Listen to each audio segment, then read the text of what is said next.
الحمد لله الحمد لله نحمده ونستعينه ونستغفره ونؤمن به ونتوكل عليه ونعوذ بالله من شرور أنفسنا ومن سيئات أعمالنا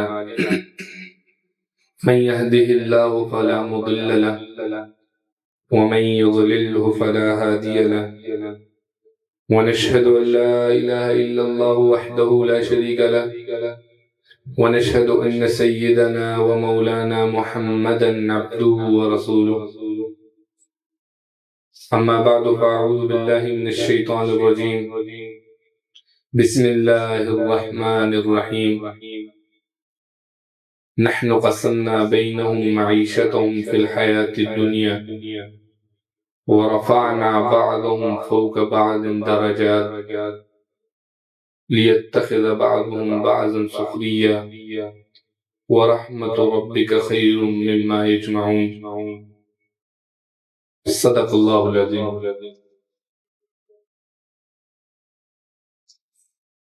عزیزان گرامی،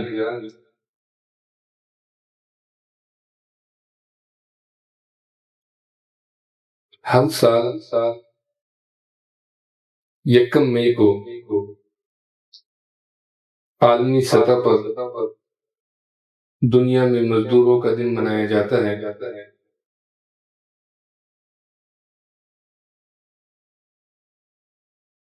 تاکہ اس دن میں مزدوروں کے حقوق اور ان کے مسائل کو اجاگر کرنے کی کوشش کرتے ہیں. ہمارے معاشرے میں ہر طبقے کے لوگوں کے مختلف مسائل ہیں. ہر طبقہ کسی نہ کسی مسئلے سے دوچار ہے، لیکن مزدور کا جو طبقہ ہے کچھ زیادہ ہی مسائل کا شکار ہے.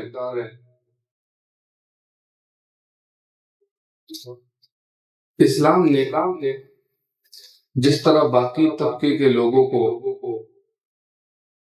اور ان کے حقوق کو متعین کیا ہے، اس طرح اسلام نے مزدوروں کے حقوق کا بھی تعین کیا ہے اور اس کی ادائیگی پر بڑا زور دیتا ہے اسلام.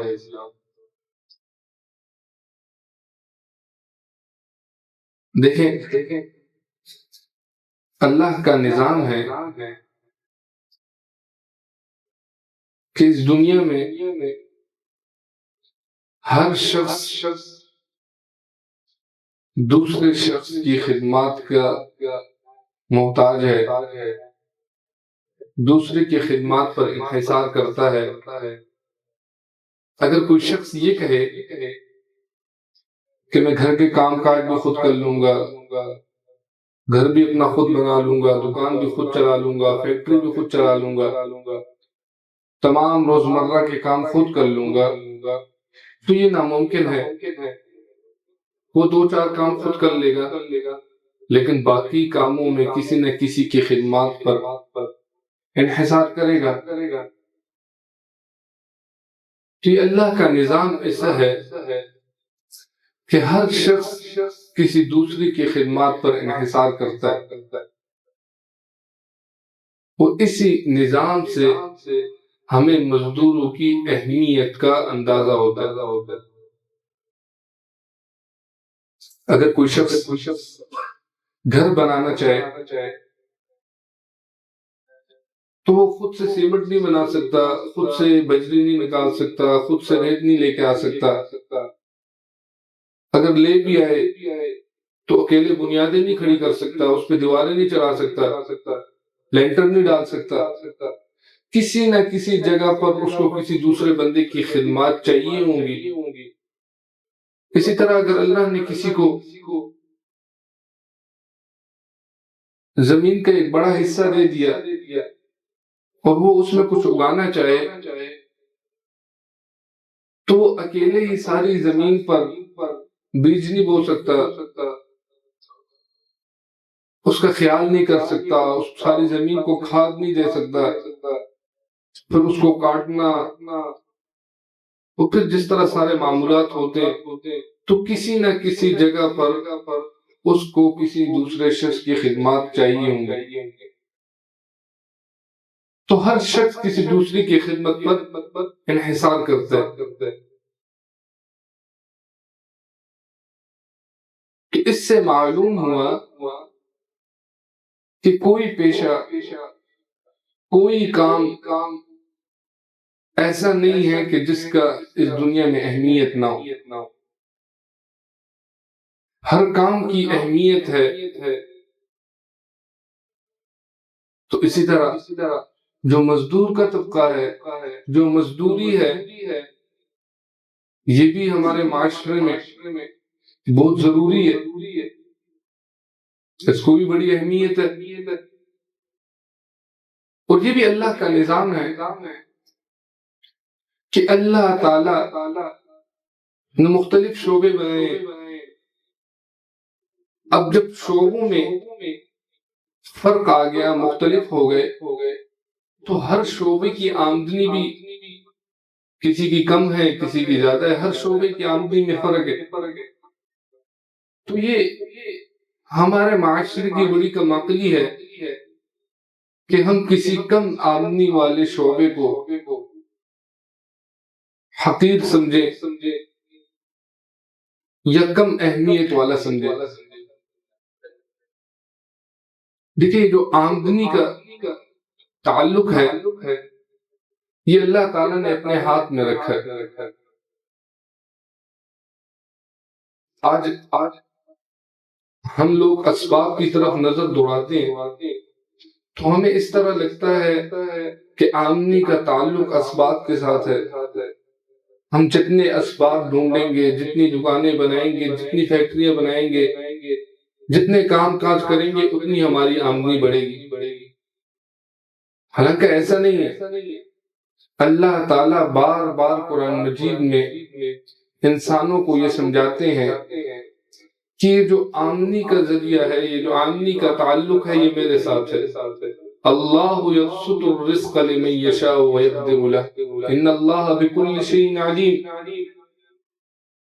اللہ ہی جس کو چاہے تو اس کو زیادہ رزق دے دے، جس کو چاہے تو کم دے دے۔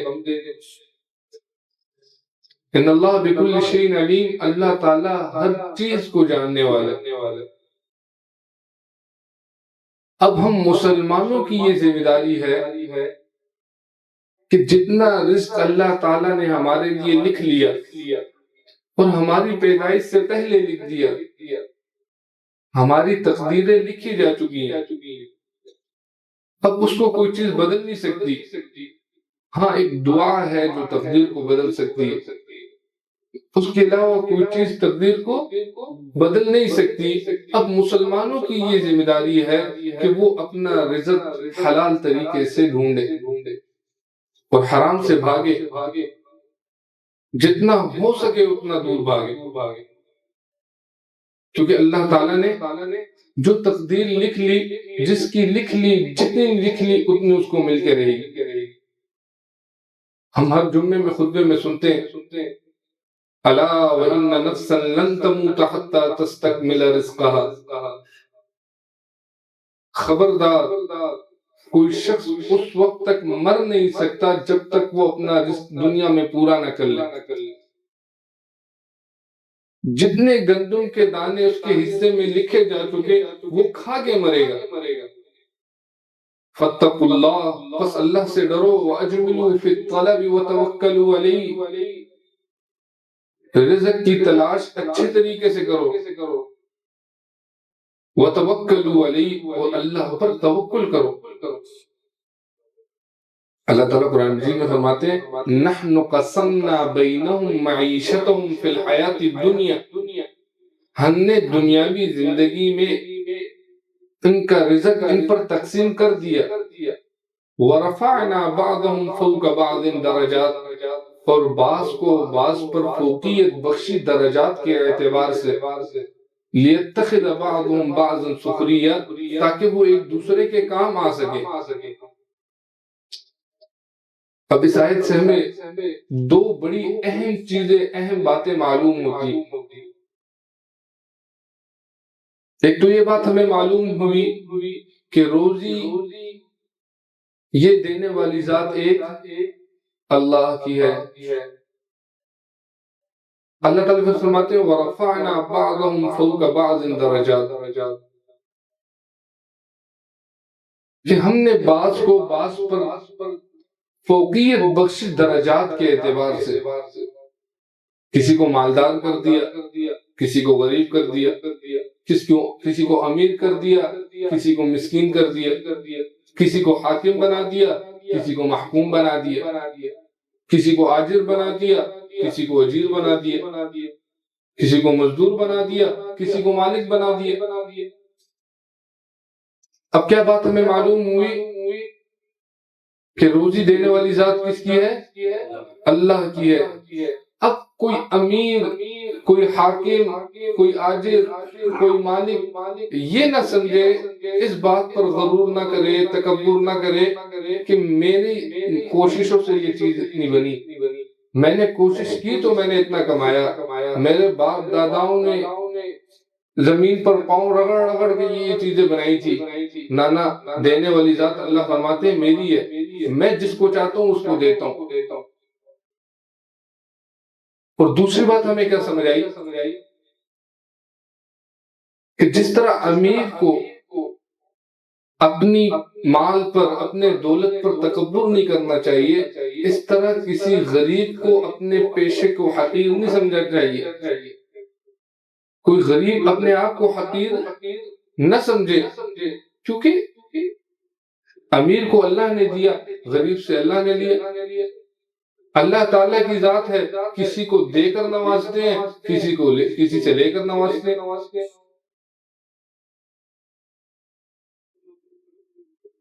اور اسلام نے تو محنت کر کے کمانے والے کی تعریف کی ہے اور محنت کر کے کمانے کی ترغیب دی ہے. آپ صلی اللہ علیہ وسلم نے فرمایا طلب کسب الحلال فریضۃ بعد الفریضہ، حلال روزی کی تلاش کرنا ایک فرض کے بعد دوسرا فرض ہے. اور پھر اپنے ہاتھ کی کمائی، مزدوری کو اسلام نے اور اس کی حوصلہ افزائی کی اور اس کی تعریف کی. آپ صلی اللہ علیہ وسلم فرماتے ہیں ما کسب الرجل کسبا اطیب من عمل یدہ،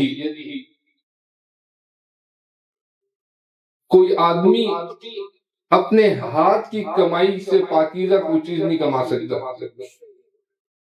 یعنی سب سے پاکیزہ کام کیا ہے؟ اپنے ہاتھ سے انسان کما کر کھائے. اور پھر جب اس کے اندر خیر خواہی بھی ہو تو پھر اس کی اور تعریف کی. فرمایا اور مفہوم اس طرح ہے کہ جو شخص اپنے ہاتھ کی کمائی کھاتا ہے تو اس سے بہترین اور اس سے پاکیزہ مال کچھ نہیں. اذا نصح، جب اس کے اندر خیر خواہی بھی ہو، یعنی خیر خواہی کی نیت سے مزدوری کر رہا ہو، اس کی یہ نیت ہو کہ میں کپڑا بنا رہا ہوں اچھا بناؤں تاکہ پہننے والے کو اچھا محسوس ہو، میں گھر بنا رہا ہوں اچھے طریقے سے بناؤں، میں اگر پلسٹر کر رہا ہوں اچھے طریقے سے کروں کہ دوسرے مسلمان بھائی کا بھلا ہو جائے. اور یہ مزدوری کرنا، اس کی اسلام نے تعریف کی ہے، اس کو حقیر نہیں سمجھنا چاہیے. حتیٰ کہ دنیا میں سب سے عظیم ہستیاں جو گزری، انبیاء علیہ السلام کی ہستیاں، ان سب نبیوں نے اپنے اپنے دور میں ہاتھ سے مزدوری کی اور کیا کرتے تھے. ایک دفعہ آپ صلی اللہ علیہ وسلم فرمانے لگے ما بعث اللہ نبیا الا راعی الغنم، اللہ نے جو کون سے نبی کو پیدا کیا، مبعوث فرمایا، ہر نبی نے بکریاں چرائی ہیں. تو صحابہ نے حیرت سے پوچھا انت یا رسول اللہ، اے اللہ کے رسول صلی اللہ علیہ وسلم، کہ آپ نے بکریاں چرائی ہیں؟ تو آپ صلی اللہ علیہ وسلم فرمانے لگے انا کنت ارائی لأہل مکہ بقیرات، میں کچھ قیرات کے بدلے میں اہل مکہ کی بکریاں چرایا کرتا تھا۔ تو مزدوری یہ تو انبیاء کا پیشہ ہے۔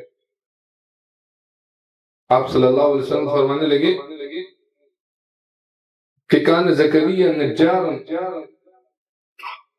زکریا علیہ السلام لکڑی کا کام کیا کرتے تھے۔ موسیٰ علیہ السلام نے کم و پیش 10 سال حضرت شعیب رضی اللہ تعالیٰ عنہ کی خدمت کی، ان کی بکریاں چرائی۔ حضرت داؤد علیہ السلام یہ اپنے ہاتھ کی کمائی وہ کھاتے تھے، حتیٰ کہ اللہ تعالیٰ نے ان کو بادشاہت دی ہوئی تھی، دنیا کی ہر نعمت تھی ان کے پاس، لیکن اس کے باوجود اپنے ہاتھ سے کما کر کھاتے تھے۔ تو یہ کوئی حقیر پیشہ نہیں ہے، بلکہ یہ تو انبیاء کا کام ہے، یہ تو انبیاء کا پیشہ رہا ہے۔ اور آپ صلی اللہ علیہ وسلم نے صحابہ کی بھی اسی طرح تربیت فرمائی تھی کہ صحابہ بھی خود مزدوری کر کے کماتے تھے، اسی سے اپنے بچوں کا پیٹ پلتے تھے۔ حضرت ابوبکر صدیق رضی اللہ تعالیٰ عنہ کے بارے میں آتا ہے جب وہ خلیفہ بنے تو دوسرے دن حضرت عمر رضی اللہ تعالیٰ عنہ نے ان کو دیکھا کہ سر پر ایک گٹری رکھ کے بازار کی طرف جا رہے، تو حضرت عمر رضی اللہ تعالیٰ عنہ سے فرمانے لگے اے امیر المومنین، کہاں جانے کا ارادہ ہے؟ تو ابوبکر رضی اللہ تعالیٰ عنہ کہنے لگے کہ یہ کچھ کپڑے ہیں، یہ بیچنے جا رہا ہوں، کیونکہ ابوبکر رضی اللہ تعالیٰ عنہ خود کپڑے بنتے تھے اور پھر خود بازار جا کے بیچا کرتے تھے۔ تو عمر رضی اللہ تعالیٰ عنہ فرمانے لگے اے امیر المومنین، آپ اگر کپڑے بیچنے چلے جائیں گے، مزدوری کرنے چلے جائیں گے، اگر کسی ملک سے کوئی قاصد آ گیا، کوئی سفیر آ گیا، تو آپ کو کدھر ڈھونڈتا پھرے گا؟ تو ابوبکر رضی اللہ تعالیٰ عنہ فرمانے لگے تو کیا میں اپنے بچوں کے لیے روزی نہ کماؤں؟ تو عمر رضی اللہ تعالیٰ عنہ کو کہنے لگے کہ آپ آئیں واپس، ہم صحابہ آپس سے بیٹھ کر کوئی مشورہ کر لیتے۔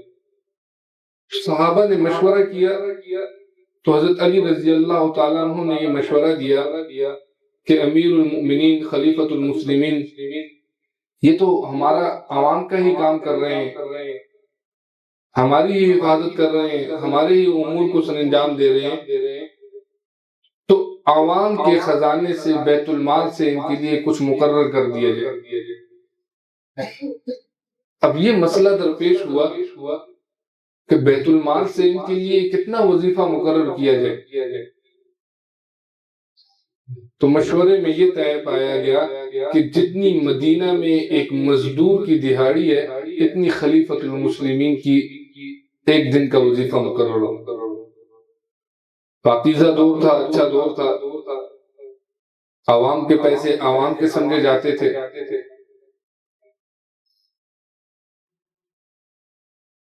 تو صحابہ کی تربیت بھی نبی پاک صلی اللہ علیہ وسلم نے اس طرح کی تھی کہ وہ بھی اپنے ہاتھ کی کمائی کھایا کرتے تھے،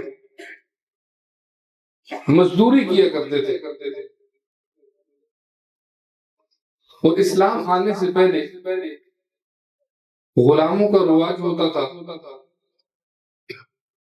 غلاموں سے لوگ مزدوری لیا کرتے تھے، ان سے کام لیا کرتے تھے۔ تو اس وقت غلاموں کو حقوق نہیں دیے جاتے تھے، بلکہ ان کو انسان تک نہیں سمجھا جایا جاتا تھا۔ پھر جب اسلام آیا تو اسلام نے غلاموں کے حقوق متعین کیے اور ان پر ظلم و زیادتی کی سخت سخت وعیدیں سنائی۔ ایک صحابی کے بارے میں آتا ہے ابو مسعود انصاری رضی اللہ تعالیٰ عنہ کے بارے میں کہ ایک دفعہ ان کی ایک لونڈی تھی، وہ بکریاں چرا رہی تھی، یہ دیکھ رہے تھے تو لونڈی تھوڑی سی غافل ہو گئی بکریوں سے، اتنے میں ایک بھیڑیا آیا اور ایک بکری کو اٹھا کے لے گیا۔ تو صحابی رسول کو غصہ آیا، یہ اٹھے اور لونڈی کی طرف گئے اور اس کو زور سے ایک منہ پر تھپڑ رسید کیے۔ تو پیچھے سے اچانک آواز آئی، اے ابو مسعود، تجھ سے بھی کوئی طاقتور ہے جو تجھ کو دیکھ رہا ہے؟ جب ابو مسعود رضی اللہ تعالیٰ عنہ نے پیچھے مڑ کر دیکھا تو نبی کریم صلی اللہ علیہ وسلم پیچھے کھڑے تھے،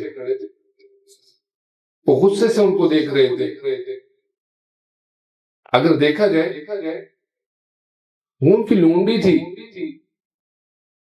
اور اس کی غفلت کی وجہ سے ایک بکری ضائع ہوئی، لیکن اس کے باوجود نبی کریم صلی اللہ علیہ وسلم نے ان کو ڈانٹا۔ تو مسعود رضی اللہ تعالیٰ عنہ کہنے لگے، اے اللہ کے رسول صلی اللہ علیہ وسلم، آپ گواہ بن جائیں، میں اس لونڈی کو آزاد کرتا ہوں۔ تو آپ صلی اللہ علیہ وسلم نے فرمایا، اگر تو اس کو آزاد نہ کرتا، لفحت کر نار، تیرے چہرے کو جہنم کی آگ آ کر پکڑ لیتی۔ آپ صلی اللہ علیہ وسلم نے فرمایا کہ حدیث قدسی ہے کہ اللہ تعالیٰ فرماتے ہیں 3 لوگوں کے خلاف قیامت والے دن میں مقدمہ درج کروں گا۔ ان 3 لوگوں میں سے ایک وہ بھی ہے کہ جو کسی مظلوم کو رکھے اور اس سے سارا کام لے لے اور بعد میں اس کو مزدوری نہ دے۔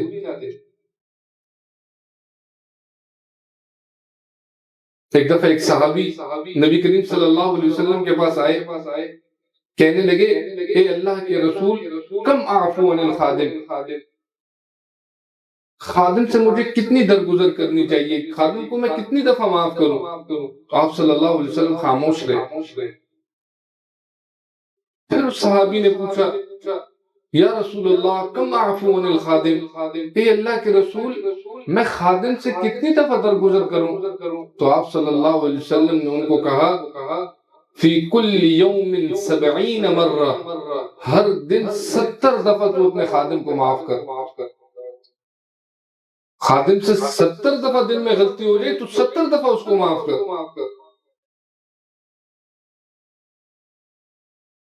ادھر جو سب سے اہم بات ہے وہ یہ ہے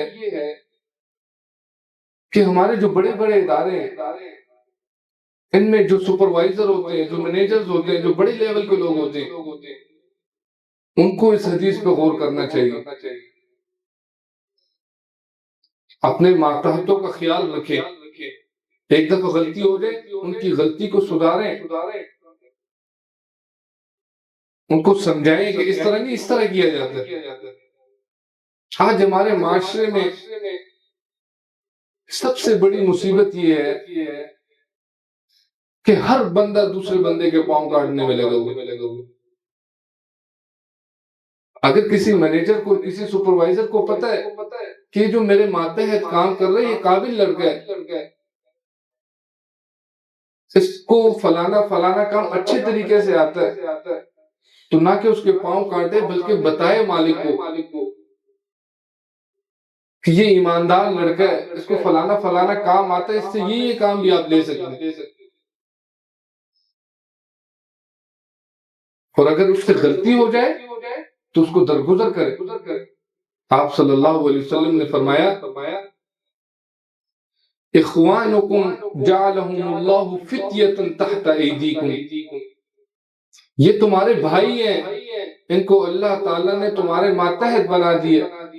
فمن کان اخوہ تحت یدہ، جس کا بھائی اس کے ماتحت ہو، فلیطعم من طعامہ، اس کو اپنے کھانے میں سے کھلائے، وَلْيُلْبِسْهُ مِن لِبَاسِهِ، اس کو اپنے لباس میں سے پہنائے، وَلَا يُكَلِّفُهُ مَا يَغْلِبُهُ، اور اس کے اوپر اتنا بوجھ نہ ڈالے کہ وہ برداشت نہ کر سکے، اور اگر اتنا بوجھ ڈال دیا تو پھر چاہیے کہ اس کے ساتھ مدد کرے۔ حضرت عبداللہ ابن عمر اور ابو ذر غفاری رضی اللہ تعالیٰ عنہ اس حدیث کے راوی ہیں، اور ان کا عمل بھی اسی طرح تھا۔ یہ جو کچھ خود کھاتے تھے وہ اپنے خادموں کو کھلاتے تھے، جو خود پہنتے تھے اپنے خادموں کو کھلاتے تھے. ایک دفعہ ابو ذر غفاری رضی اللہ تعالیٰ عنہ نے ایک بڑا عمدہ کپڑا پہنا ہوا تھا، اچھا لباس پہنا ہوا تھا، اور اسی طرح لباس ان کے خادم نے بھی پہنا ہوا تھا. تو کسی نے آ کر کہا ابو ذر غفاری رضی اللہ تعالیٰ عنہ کو کہ جب آپ نے اچھا لباس پہنا ہے تو آپ اپنے خادم کو کیا ضرورت تھی اچھا لباس پہنانے کی، اس کو کوئی عام سے کپڑے پہنا دیتے. تو ابو ذر غفاری رضی اللہ تعالیٰ عنہ کہنے لگے کہ میں نے اپنے صاحب سے، اپنے محبوب کی یہ بات ان کے منہ سے سنی ہے کہ جو تمہارے خادم ہیں وہ تمہارے بھائی ہیں، جو کھاؤ وہ ان کو بھی کھلاؤ، جو خود پہنو وہ ان کو بھی پہناؤ، ان پر اتنا بوجھ نہ ڈالو کہ وہ ان پر وزن زیادہ ہو جائے، بوجھ زیادہ ہو جائے، اور اگر بوجھ زیادہ ڈال بھی لو تو ان کی مدد کرو. حضرت عمر رضی اللہ تعالیٰ عنہ کے بارے میں آتا ہے جب بیت المقدس فتح ہو گیا، فلسطین کا علاقہ فتح ہو گیا، تو ان لوگوں نے یہ شرط رکھی خلیفۃ المسلمین خود آ کر صلح لکھیں گے. تو آپ کے پاس ایک اونٹ تھا، آپ اور آپ کے خادم دونوں چل پڑے. اب طے یہ ہوا کہ اتنا راستہ میں اونٹ پہ بیٹھ کے چلوں گا، خادم نیچے چلے گا، پھر خادم بیٹھے گا تو میں ساتھ ساتھ چلوں گا. اللہ کی شان، جب بیت المقدس کے قریب پہنچے تو خادم کی باری آ گئی. تو خادم کو اونٹ پر بٹھایا، خود اونٹ کے مہار پکڑ کے جا رہے. اس طرح کی تربیت نبی کریم صلی اللہ علیہ وسلم نے صحابہ کی تھی. اسلام نے جو حقوق مزدوروں کے متعین کیے، ہمیں ان حقوق کو پورا کرنا چاہیے. آپ صلی اللہ علیہ وسلم نے فرمایا اعطوا العجیر اجرہ قبل ان یجف عرقہ، مزدور کو پسینہ خشک ہونے سے پہلے اس کی مزدوری دے دو. تو اسلام نے جو مزدوروں کے حقوق متعین کیے ہیں، آج کے دن سے ہم یہ عہد کر لیں کہ ہم ان حقوق کو پورا کرنے کی کوشش کریں گے. اللہ تعالیٰ مجھے اور آپ لوگوں کو عمل کی توفیق عطا فرمائے. آمین. وآخر دعوانا الحمدللہ رب العالمین.